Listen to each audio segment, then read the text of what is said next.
ঝাড়গ্রামে উন্নয়নের নামে গাফিলতি, 50 কোটির কেন্দ্রীয় প্রকল্পে ধস, নিম্নমানের সামগ্রীর অভিযোগ।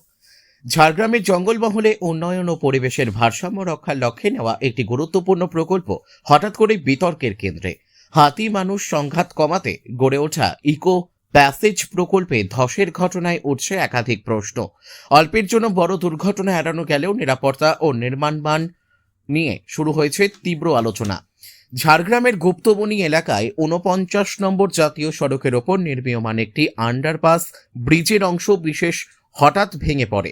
এই আন্ডারপাসটি মূলত হাতির নিরাপদ চলাচলের জন্য তৈরি করা হচ্ছিল, যাতে নিচ দিয়ে হাতির দল পারাপার করতে পারে এবং ওপর দিয়ে নির্বিঘ্নে চলাচল করে যানবাহন। কিন্তু ঢালাইয়ের কয়েক ঘন্টার মধ্যেই কাঠামোর একটি অংশ ধসে পড়ায় নির্মাণের গুণগত মান নিয়ে স্বাভাবিকভাবেই প্রশ্ন উঠেছে। জানা গিয়েছে, বন দপ্তরের সুপারিশের ভিত্তিতে জাতীয় সড়ক কর্তৃপক্ষ এই প্রকল্পে হাত নেয়।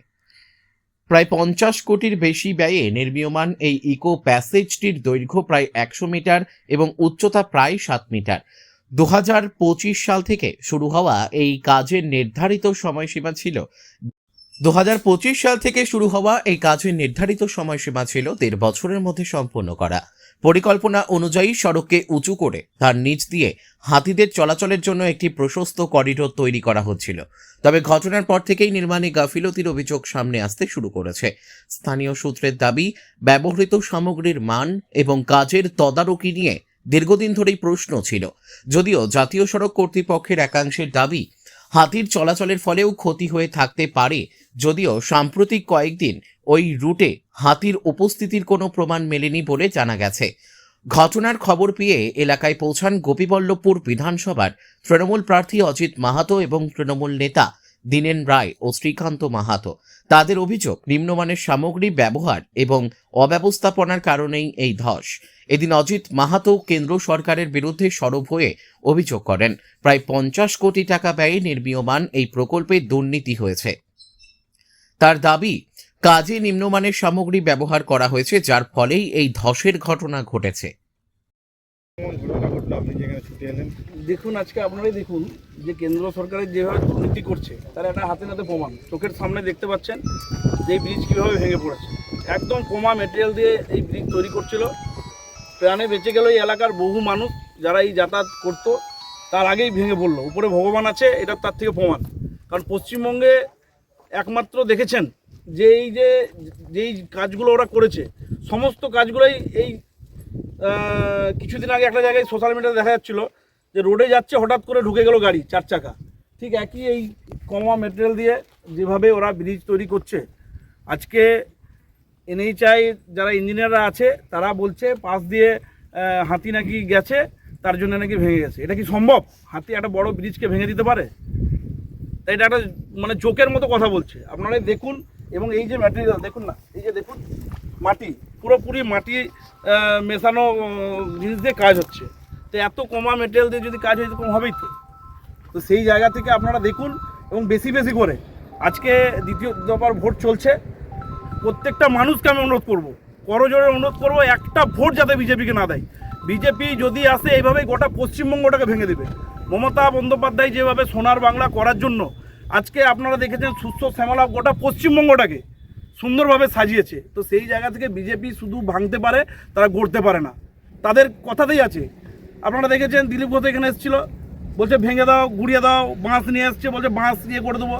আজকে জঙ্গলমহলে যখন লড়াই আন্দোলন হচ্ছিল, আমাদের পাশেই আছে আমার শ্রীকান্ত মাহাতো, আমাদের মন্ত্রী, এবং আমার দাদা দীনেন্দা আছে বিধায়ক, আমাদের ডিস্ট্রিক্ট প্রেসিডেন্টও ছিল।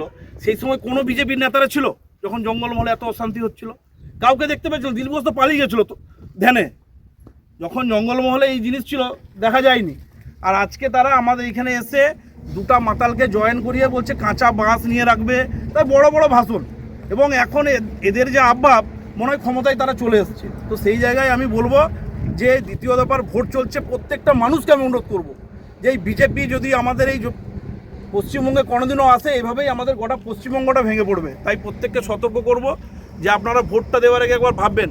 মমতা বন্দ্যোপাধ্যায় আছে বলে পশ্চিমবঙ্গের প্রত্যেকটা মানুষ আজকে ভালো আছে, আনন্দ আছে। আজকে এই যে 15 বছরে এত উন্নয়ন, সেটা কি কোনো রাজ্যে হয়েছে এত উন্নয়ন? এবং সুন্দরভাবে হয়েছে। যে কাজগুলো হয়েছে আজকে আমাদের ইউনিভার্সিটি মেডিকেল কলেজ থেকে শুরু করে একবার গিয়ে দেখে আসুন যে কীভাবে সুন্দরভাবে কাজ হয়েছে। আজকে ভসরাঘাটের ব্রিজ, পাপড়পুরের ব্রিজ, লালগড় সেতু আমাদেরও তো হয়েছে কাজ, কিন্তু এই গভর্নমেন্ট যে কাজগুলো করেছে সেই কাজগুলো কাজের মতো করে কাজ হয়েছে। আর আজকে তারা যে কাজ করছে দেখুন না, মাটির সিমেন্ট নাই, মাটি দিয়ে করেছে এবং ভেঙে পড়েছে এবং ঢাকিয়ে দিয়েছে। নিম্নমানের রড ঢাকিয়ে দিয়েছে যাতে মানুষ না বুঝতে পারে। ওই দিকটা আপনারা দেখেছেন, ওই দিকটা একবার ঘুরিয়ে ক্যামেরাটা ঘুরিয়ে দেখান মানুষকে, যে তারা যাতে মানুষ বুঝতে না পারে তার জন্য পুরো সাদা তিরপল দিয়ে, সাদা কাপড় দিয়ে পুরোটাকে ঢেকে দিয়েছে। তাহলে ভেবে দেখুন। এবং যারা এই কাজের সঙ্গে যুক্ত তাদের আমরা শাস্তির দাবি করব। আমরা যেখানে যেখানে কমপ্লেন করতে হয় আমরা কিন্তু জানাবো এবং যারা এই কাজের সঙ্গে যুক্ত তাদের আমরা শাস্তির দাবি করছি। কারণ এই জিনিস একটা বড় দুর্ঘটনা হতে পারত, বেঁচে গেছে মানুষ, কারণ সামনে আমাদের মা গুপ্তমণির মন্দির আছে, বাঁচিয়ে দিয়েছে। তো সেই জায়গায় বলবো যে আপনারা দেখুন এবং তুলে ধরুন বিজেপির কুকীর্তি এবং কেন্দ্র সরকার যেভাবে চালাচ্ছে, টাকার বিনিময়ে কাজ দিচ্ছে যারা কাজের কিছু জানেই না, শুধু পার্সেন্টেজ খাবো আর মানুষের জীবন নেব, এটাই হচ্ছে তাদের উদ্দেশ্য। দেখুন আপনারা, এটাই আর কি বলবো। নিম্নমানের সামগ্রী দিয়ে এই ব্রিজ তৈরি হচ্ছে। দেখুন আপনারাই দেখুন, আমি কি বলবো, আমি তো আর ইঞ্জিনিয়ার নই যে আমি টেস্ট করে বলবো। আপনারা আমার হাতের সামনে একটু তুলে ধরছি, এই জিনিসগুলো দেখুন। এখানে কি আছে দেখুন, এখানে বুঝতেই পারবেন। তাহলে রডগুলো দেখুন, মরচে পড়া রড দিয়ে আপনারা দেখুন না, এগুলো দেখান।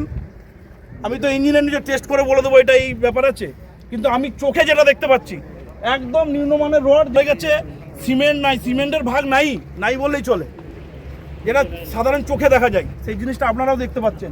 সেই জিনিস আজকে এই তো আমাদের মাথার উপরে মা গুপ্তমণি আছে, বাঁচিয়ে দিল হাজার হাজার মানুষের প্রাণ, এটাই বলবো। কতদিন ধরে এখানে কাজ চলছে অনেক দিন ধরেই চলছে। তো আজকে তো এই ব্রিজ ভেঙে পড়লো। 1 বছর 1 মাস হয়েছে, মার্চ থেকে মার্চ, এটা এপ্রিল, 1 বছর 1 মাস, প্রায় 1 বছর ধরে চলছে এই কাজ। এই জায়গাটার নাম কি, যেখানে ব্রিজটা হচ্ছে? গুপ্তমণির সামনেই একদম। মাঝামাঝি হচ্ছে এটা। ক্ষমাশুলি আর গুপ্তমণি একদম মাঝামাঝি জায়গা। মানুষের সমস্যার সমাধানে এই ব্রিজ তৈরি হচ্ছিল, কিন্তু ব্রিজ চলাকালীনই ভেঙে পড়ে। এটা যদি চালু হয়ে যেত, ওই তো মা গুপ্তমণি আছে, ক্ষতিটা সামনে বেশি বাঁচিয়ে নিল। অনেক ক্ষতি হতো, অনেক বড়, চালু হওয়ার পর ভাঙলে ক্ষতি হতো, অনেক বেশি ক্ষতি হতো, যেটা হাজার হাজার মানুষের প্রাণ যেতে পারতো এই জায়গায়। आप देख रहे हैं न्यूज़ UNI।